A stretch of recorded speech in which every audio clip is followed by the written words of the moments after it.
네, 코로나19로 비대면이 강조되고 있죠. 그래서 이동과 숙박을 동시에 해결하는 차박 여행이 인기라는데 겨울철 사고가 문제입니다. 이번엔 이 소식 짚어보도록 하겠습니다.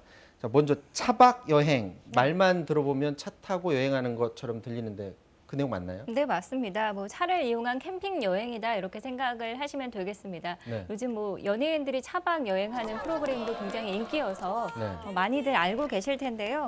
뭐 트렁크하고 뒷좌석을 연결해서 거기에서 이제 취침이 가능하도록 하고 또 네. 트렁크에 텐트를 뭐 간단하게 연결을 해서 거기서 이제 뭐 모닥불도 피우고 간이 어떤 테이블 하나 갖다 놓으면 요리도 할 수 있고 이렇게 캠핑 용품들을 굳이 무겁게 많이 가지고 다니지 않아도 차를 활용해서 굉장히 합리적으로 캠핑장도 따로 예약하지 않고 여행할 수 있는 그런 방법인데 네, 차를 좀만 뭐 개조해서 하면은 충분히 그렇습니다.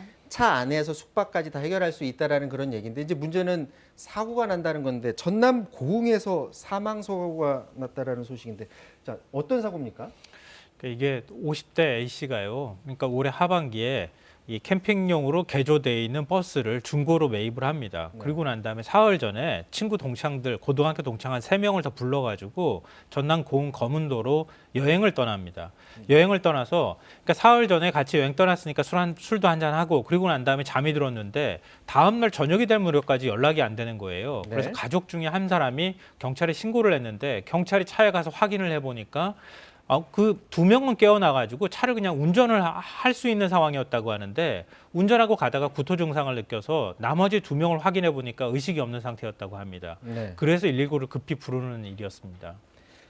자, 이 사고에 대해서 경찰이 무시동 히터를 켜고 자다가 여기에서 나온 일산화탄소에 중독됐다라고 하는데 처음 들어보는 말이 무시동 히터 이게 뭐예요?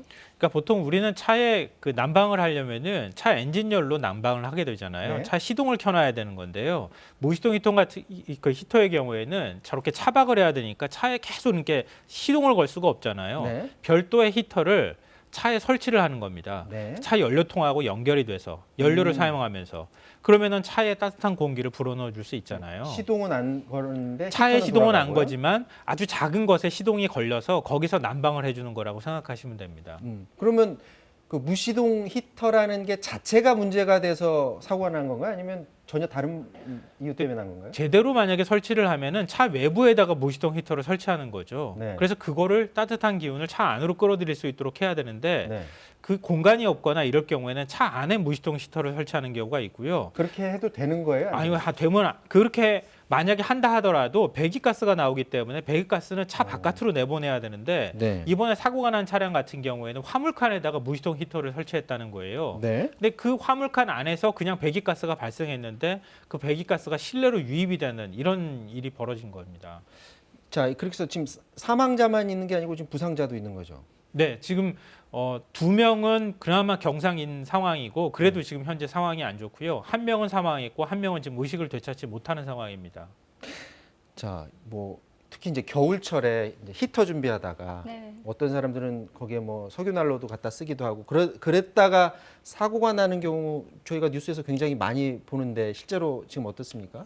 네, 맞습니다. 매년 발생하는 그 안전사고라고 할 수가 있습니다. 지금 오늘 이 케이스 말고도 어제 또 20대 또 연인이 캠핑하다가 난로 켜고 잠들었다가 또 사망하는 사고도 있었고요. 2019년에도 일가족이 또 캠핑하다가 캠핑카에서 일산화탄소 중독으로 또 한 명이 숨지기도 했고 2018년에는 장애인 부부가 같은 사고로 숨지기도 했고 이런 식으로 매년 발생하는 사고인데 이런 차박이나 캠핑 관련 정보 찾아보면은 특히 난방을 하고 잠들 때 환기를 잘해야 된다 이런 부분이 반드시 나옵니다. 그럼에도 불구하고 사실 잘 지켜지지 않고 있는 그런 상황입니다. 뭐 차량 개조를 하고 뭐 이제 캠핑 갈 때 캠핑 뒤에다 이렇게 차 설치해서 텐트 치고도 하는데 네. 차량 개조해서 갔다가 이제 사고를 당하는 건데 이런 차량 개조가 좀 많죠. 아주 많습니다. 특히 올해 많이 늘어났습니다. 왜냐하면 캠핑에 관해서 굉장히 관심이 많아지면서 쭉 늘어오는 추세이긴 했는데 특히 올해 초에 이 캠핑카로 튜닝하는 이 규제가 굉장히 완화가 됐습니다. 네. 그러면서 지금 그 한번 캠핑카 튜닝 대수를 함께 보시면은 2014년에 125대 정도가 튜닝을 했었는데요. 그런데 2017년에서 19년에는 한 2,000대 수준이었고요. 네. 올해 들어서는 거의 6,000대에 육박하는 그런 정도입니다. 자, 차박 캠핑도 그렇지만 이제 일반 텐트 치고 겨울에 캠핑 갔다가 사고 당하시는 분들이 많은데 이제 추우니까 난방기, 온열기 쓰다가 사고를 나기도 하고 하는데 이게 특히 밤에 술 먹고서 네. 그 안전장치 안 하고서 그냥 잠들었다가 사고 당하는 경우가 많아요. 주의할 사항이 많을 것 같아요. 일단 가장 중요한 거는요. 우리 예전에 연탄가스 중독 사고 많이 들어보셨잖아요. 네. 뭐 저도 그런 경험이 있는데요. 일산화탄소 중독이 되는 건데 일산화탄소는 무색무취입니다. 그러니까 중독이 돼도 알 수가 없는 거예요. 잠에서 깰 수가 없는 상황이 되는 거죠. 그러니까 굉장히 위험한 거고요. 그러니까 오늘 이제 얘기를 나누는 것처럼 차박을 하더라도 일산화탄소라든가 이런 것들이 차 안에 유입될 수 있도록 하는 그런 난방기기를 사용해서는 절대 안 되고요.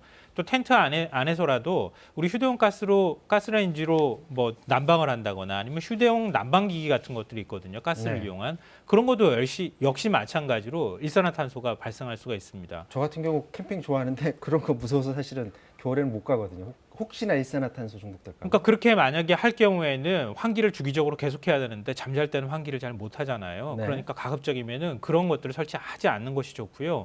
무시동 히터 나왔지만 무시동 히터 배기가스는 반드시 바깥으로 빠져나갈 수 있도록 조치를 해주는 것 이런 게 필요하고 그리고 이 차량 안에서 만약에 가스 중독이나 이런 것들이 일어날 수 있기 때문에 가스 네. 감지기나 아니면은 경보기를 설치하거나 그리고 불이 날 경우도 생길 수 있으니까 반드시 소화기를 비치하는 이런 게 필요할 것 같습니다. 자, 지금 상황이 사실은 뭐 코로나19 상황이기 때문에 가능하면 요즘 같은 시기에는 여행을 안 가시는 게 나을 것 같고요. 만약에 가더라도 말씀하신 것처럼 이런 안전 관리에 좀 주의를 해 주셔야 될 것 같습니다. 지금까지 김성환 평론가, 김정윤 시사캐스터와 말씀 나눴습니다. 좋은 말씀 고맙습니다. 네, 사사건건 마치겠습니다. 고맙습니다.